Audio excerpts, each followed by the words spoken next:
We are living in the most connected time in human history, and yet 50% of Americans often feel lonely. It's absolutely normal to feel lonely time to time. It's part of human nature.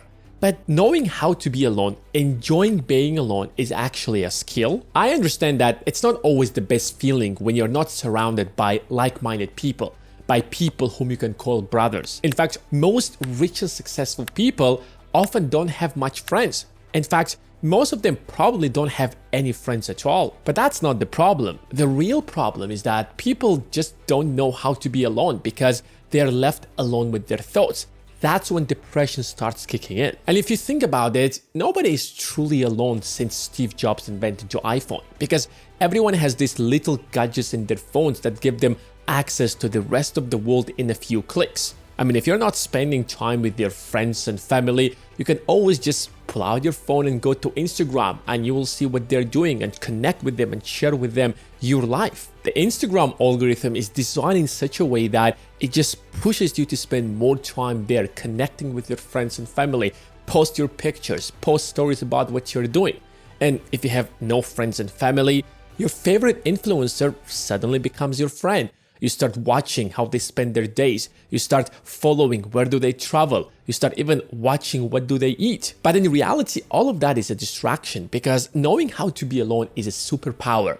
And most rich and successful people learn how to use that, which is one of the main reasons why they become so successful financially. Look at this calendar. This is your life, from the moment you're born to your last breath, assuming that you will live 100 years, which you probably won't, because the average life expectancy in the US is around 76 years, which means that we have to take out 24 years out of this calendar. I mean, even if you live in another country and not the United States, the average life expectancy in your country is most likely not that far away from the United States. It's probably lower, and if it's higher, it's probably like around 80 or 82 at best. If you're 25 years old, which is the average age of my audience, then you have around 51 years ahead of you. I mean, let's be honest, 51 years is a lot of time. I don't want to be like pessimistic and disappointing, but life after 60 isn't really fun, because you will start getting sick pretty often, and you will spend most of your time just sitting and lying around and barely surviving. Let's say because we live in the 21st century and we have access to the most advanced healthcare in human history, it's entirely possible that our generation is going to live up to 90 years. So let's take 90 years and divide it into months. This is how your life is going to look like. This is where you're born. Here is your 30th birthday. Here you're turning 60 a few circles down. So if you think about it, 90 years isn't really as much time as you think. 26 years you're going to spend sleeping. 8 years watching TV. 4.5 years eating. A few more years gonna spend just scrolling YouTube videos and Instagram reels, and 7 years trying to fall asleep. I mean, it's absolutely frustrating when you're lying on your bed and you can't fall asleep. It's already the second week of 2024. I mean, think about how fast the last week has passed. I mean, think about how fast the last year has passed. I mean, can you believe it that it's already like 2024? And it's like the mid of January of 2024. On 416th week, Albert Einstein published his theory of special relativity. Here, Newton published his law of gravitation. Martin Luther King dies here. JFK was assassinated here, and Steve Jobs passed away at this week. Now, how about you? Where are you in this calendar? I mean, compare this calendar to your life. What have you already accomplished? You don't really have as much time as you think. If you're in your 30s, you probably already wasted the most valuable period of your life. And given the fact how much little time we truly have, rich people understand that they cannot just waste it on anything, especially the people who are not supportive, especially the people who don't wish the best for you. And sometimes bad friends really could be the reason why you're not growing, why you're stuck where you are. Now, I'm not saying that you should not have friends. Having great friends whom you can really call brothers, whom you can rely on them when you need help, it's one of the best blessings in life. But think about how you made most of your friends. You were friends because you together went to the same school, to the same university, and because you had a few common interests, you started spending time together. And over time, you start calling each other friends, and that's how you became friends. But let me ask you, are they the most disciplined people out there? Are they the most ambitious people out there? Probably not. I mean, statistically speaking, most people are not ambitious. Most people are not hardworking. Yes, of course, everybody wants to make millions of dollars, but very few people who are actually ready to put in the work to hustle. There is a saying that says that you are the average of the 3 people that you spend most of your time with. So if most of your time is spent with people who are lazy, who are not disciplined, who are not ambitious, over time, that will influence you. You will just become similar to them. And that's where your power comes in, when you know how to be alone. Because you're not attached to these people who don't wish the best for you, who are not really like-minded people like you. Because you know that you can just be on your own. You can rely on yourself. You can enjoy being alone. You can just enjoy your company and keep growing instead of just being attached to these people. I'm not saying that your friends should be exactly like you. But quite often what happens is that when you start working on yourself, when you start growing, when you start achieving a certain milestones, the people with whom you went to school with, the people with whom you went to college with, they will start being jealous. Envy will start kicking in. That's just part of human nature. It's really difficult to find those true friends who will just be happy for you when they will see you that you're growing, you're rising, you're building your business. They don't feel jealous, they don't want to see you down, but they're just genuinely happy for you.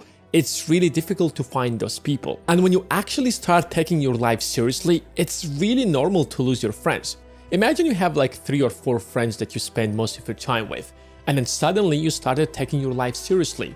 You start going to the gym, you started this business, you started that side hustle, you want to keep growing, you're focused on yourself. Now, naturally, you will spend less time with them because most of your time is spent on growing yourself, on self-improvement. And because you have very limited time, you literally don't have more than 24 hours a day, you will naturally start spending less time with them. And over time, you will just become more lonely. And that's one of the main reasons why rich and successful people often have very few friends. But the biggest reason why you will really start losing friends as you grow up is that your priorities will change, your interests will change, you will just have less things in common. But wait a second, why can't you find friends who are as ambitious as you, who are as hardworking as you? They're as busy as you. That's why it's really difficult to be friends with them. You are busy working and improving yourself, they're busy focused on themselves.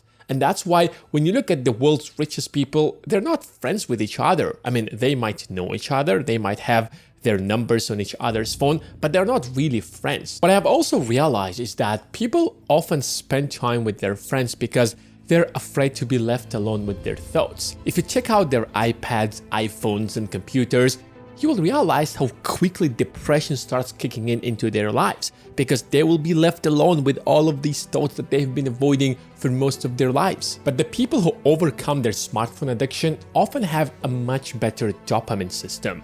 As a wise man once said, all of humanity's problems stem from men's inability to sit quietly in a room alone. There is a little neuron in your brain called dopamine. It's responsible for your system of motivation.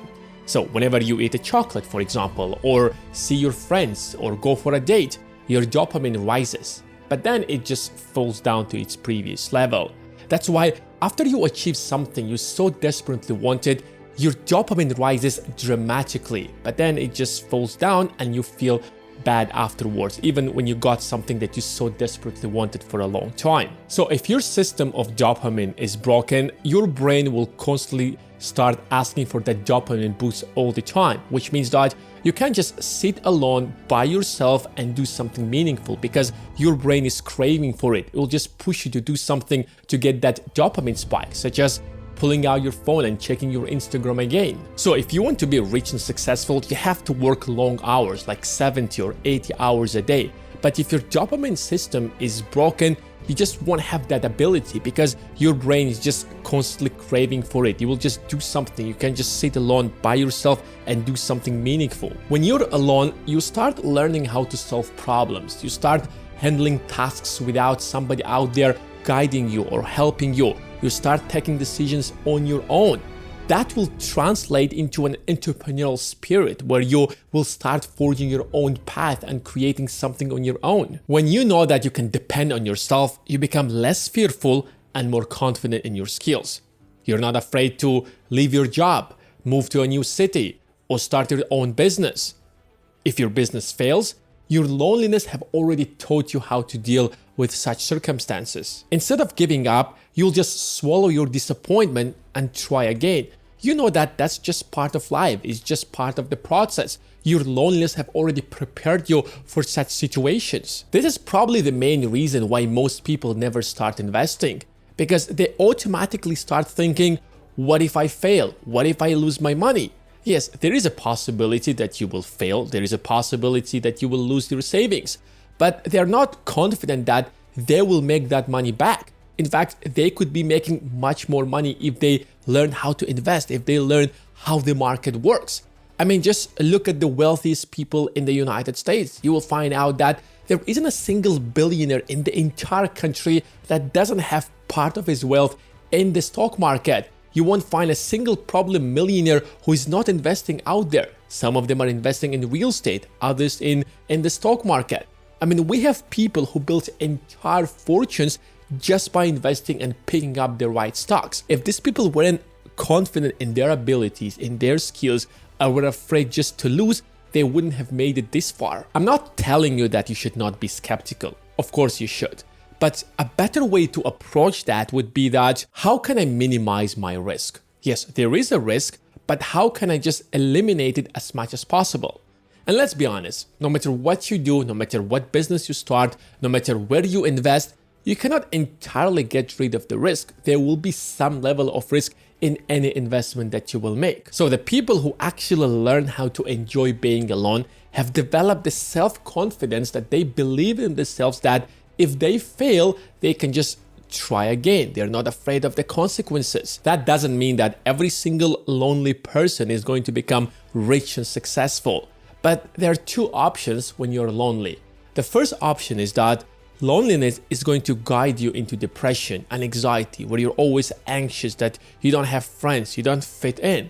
Or it could be the reason that will catapult you to the growth, where you will start focusing on yourself, where you will take advantage of all the time that you have that other people usually spend on friends and family. So let this loneliness be a reason why you will start focusing on yourself. Spend all of the time building something, growing up yourself. Go to the gym, start something, start investing, start whatever that will just grow your life. Remember that last year has passed so fast, and you will find yourself next year exactly at this point thinking that, why I haven't taken advantage of the entire year. Thanks for watching, and see you in the next one.